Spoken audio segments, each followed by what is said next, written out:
আসসালামু আলাইকুম বন্ধুরা, আজকে আমরা চলে আসলাম কামরাঙ্গীরচর 56 নং ওয়ার্ডের পুরাঘাট হাসপাতাল মাঠে।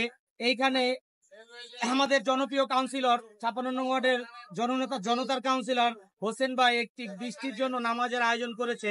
তো আমার এখন নামাজ শেষে আমরা এক মামাকে প্রশ্ন করব যে এই নামাজটিতে আল্লাহ তাআলা কতটুকু সন্তুষ্ট হয় এবং এই নামাজ ইসলামের সমর্থন করে কিনা। আসসালামু আলাইকুম মামা। ওয়ালাইকুম আসসালাম রাহমাতুল্লাহি ওয়া বারাকাতুহু। মামা, আজকে আমরা দেখলাম হোসেন ভাইয়ের আন্ডারে উনি বিশাল বড় একটি নামাজের আয়োজন করেছে বৃষ্টির জন্য। এই নামাজটা কি ইসলাম সমর্থন করে মামা? এই নামাজটা হচ্ছে যখন অতিরিক্ত তাপদাহ হয়, অর্থাৎ অনাবৃষ্টির কারণে হুজুর সাল্লাল্লাহু আলাইহি ওয়াসাল্লামের জমানায় স্বয়ং হুজুর সাল্লাল্লাহু আলাইহি ওয়াসাল্লাম এরকম অনাবৃষ্টির কারণে নামাজ পড়ে। সাহাবায়ে কেরামের দ্বারাও এই নামাজটা প্রচারিত আছে, তাদের দ্বারা এটা প্রমাণিত আছে।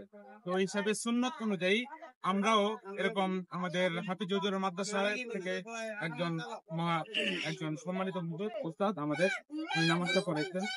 আর নুরিয়া মাদ্রাসার যে পরিচালক প্রতিষ্ঠাতা, আমরা সবাই চিনি, আমাদের সকলের প্রিয় উস্তাদ, আমাদের সকলের প্রিয় মানুষ, আমরা সকলেই চিনি হযরত হাফিজ হুজুর রাহমাতুল্লাহি আলাইহি।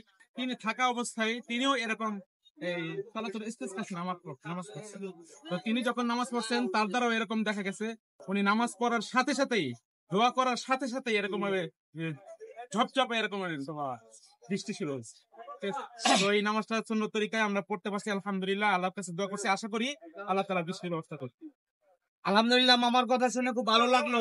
এই যে নামাজটা সহি তরিকায় নামাজটা পড়ানো হয়েছে আর এই নামাজটা ইসলাম সমর্থন করে, যতটুকু আমরা মামার কাছ থেকে জানতে পারলাম। মামা, আপনি এই দেশবাসীর জন্য, এই তাপ দেওয়ার জন্য আপনি নিজে থেকে একটু দোয়া করে দেন দেশবাসীর জন্য।